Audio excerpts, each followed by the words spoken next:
Welcome to A Real Authority. Today I'm talking about Obsession, by far one of my most anticipated horror movies of the year, and the sophomore directorial effort from Curry Barker. The simple yet, in my opinion, genius premise is this guy named Bear, played by Michael Johnson. He has a crush on this girl named Nikki, but he's like too nervous to actually tell her his feelings, which is honestly a relatable issue. Some people have low confidence, others have high confidence. What can you say? You gotta take that leap of faith in order to actually get a relationship.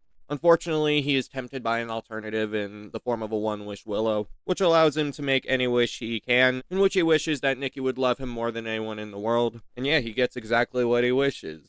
Only a darker and much more violent version of that wish. I'm a big horror fan, so of course I was going to be excited for Obsession, but I think another reason why is because I actually saw Curry Barker's first film, Milk and Cereal, which, by the way, if you haven't seen it, listen to me. You got it. It's literally on YouTube. He uploaded the full movie on YouTube. It didn't release in theaters or premiere at any film festival. He actually put it on YouTube first. And oh my gosh, like, even though 2024 had a lot of other horror movies to offer, I still call it one of the most haunting horror movies I've ever experienced. And a lot of that has to do with Barker's direction and terrifying performance. You definitely have to see it if you're a horror fan. So of course I was looking forward to Obsession, but the more the trailers revealed what this movie would be about, the more I was like, this might actually be one of the best horror movies of 2026 and potentially of all time. And I had no reason to doubt that expectation. Like, it really just seemed like it would be exactly that, especially given Curry Barker's knack for just making haunting experiences based off of one film, I know. But this just seemed like such a great premise, and I think Barker had it in him to flawlessly execute it. So here I am to say whether I was right or not. Starting off with the acting, even though Barker wasn't actually one of the characters in this, although that kind of would have been kind of cool, I feel like this premise really didn't warrant Barker being in this sort of situation unless he was playing like the boyfriend of the main character. I feel like that's the only way he would have worked. Instead, we have Michael Johnson filling that lead role as Bear, and I feel he was really solid.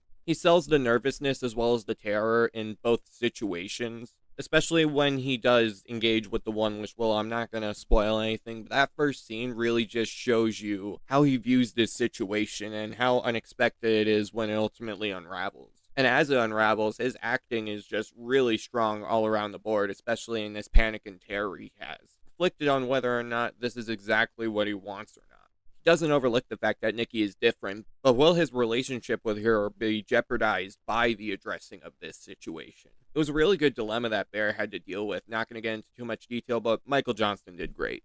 Indy Navarrete as Nikki, though, she's the star of the show. Oh my god.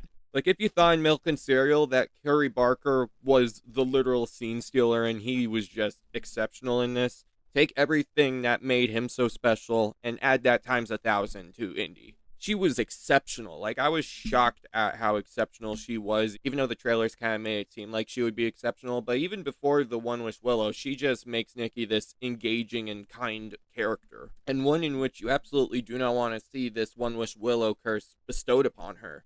But once that does happen and the movie just asks for 1,000% in terms of the horror and in terms of Nikki's, well, new character switch, Indy is able to reach the heights that the script requires of her. It's just stunning. In terms of the horror moment, you just can't help but be uncomfortable in all the right ways, because you know that this is literally a different person, and yet this demonic version of Nikki tries to find that balance even though it is a different person.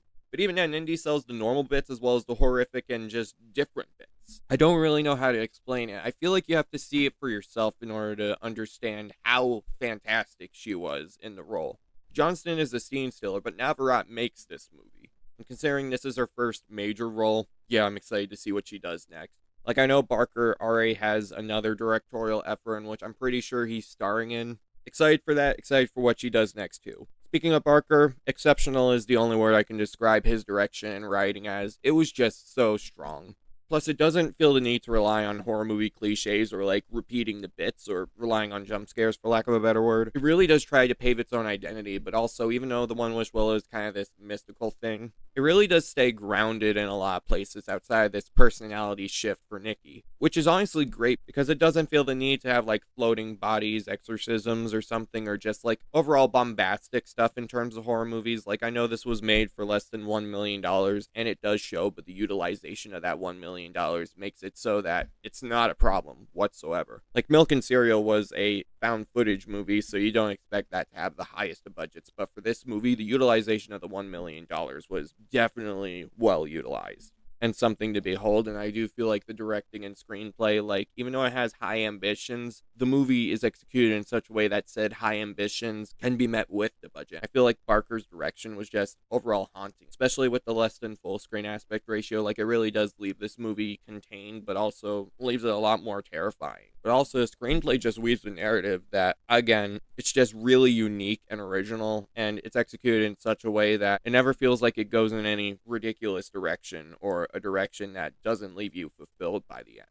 It really is consistent, does leave a mark on you once the experience is done. Like, I feel like over the past, 12 hours since I've seen it, I've been thinking about it, and those types of movies that stick with you are definitely ones that are worthy of appreciating and hopefully liking. Like, I remember when I saw The Substance, in which I saw it, and then, I was kept up half the night because of how much I was just unraveling it and thinking about it. This movie really does have that effect on me, and I think it might have it on you if you decide to see it, and also if you're a fan of The Substance. Taylor Clemens' cinematography, again, closed aspect ratio, but I do feel like with the cinematography, it was haunting and beautiful. Like, there are some shots where it's there's double meaning. Like, there's a scene where it's kind of Nikki is shadowed in the dark, and all you can really see fully is her bright eyes, and it's kind of indicates that this is an uncommon situation. Again, no spoilers, but the cinematography from Clemens. Obviously, I'm going to mention cinematography when it's good, and this, yeah, it was really great. Plus, Rock Burwell's score. Again, this movie doesn't focus on jump scares, but the score does get intense when it wants to get intense, and it does contain a lot of icebreakers in terms of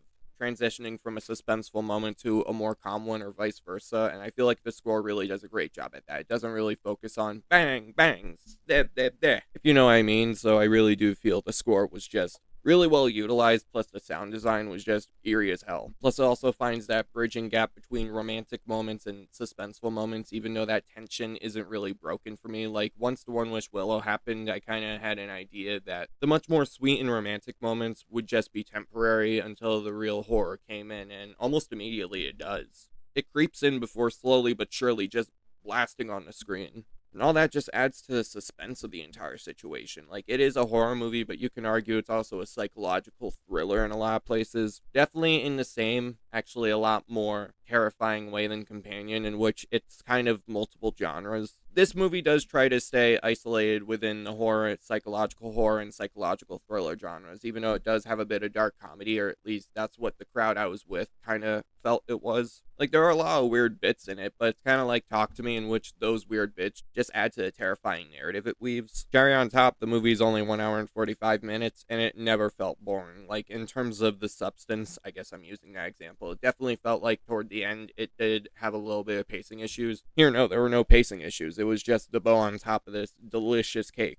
I don't know how many times I've been stopping and going in circles. Even though I'm editing this down, it's 16 minutes in terms of how long I've been recording it. So I might as well wrap it up there. Point is, if you were expecting a horror masterpiece with Obsession, you're definitely going to get it. If you're expecting another showcase of how good of a horror director Curry Barker is, and that the one YouTube movie he posted wasn't a fluke, Obsession will definitely show you that it wasn't a fluke. You want to see actors in which this is their start, definitely they're going to get much bigger after this. Especially Indy Navarrete, Obsession. You want to see an intriguing premise executed in some of the best ways in horror movie today? Yeah, Obsession is definitely that. Point is, this is easily the best horror movie of 2026 so far, and perhaps one of my favorites of all time. I don't know if it's exactly the best. It definitely is subjective. But I'd say yes, it's definitely a small-scale sort of horror movie, but said small scale just lets the tension, horror, and just overall insane stuff that this movie offers to just shine a lot more. Whatever Curry Barker does next, I'm absolutely excited for it. And even though she's not going to get, Indy Navarrete deserves an Oscar nomination.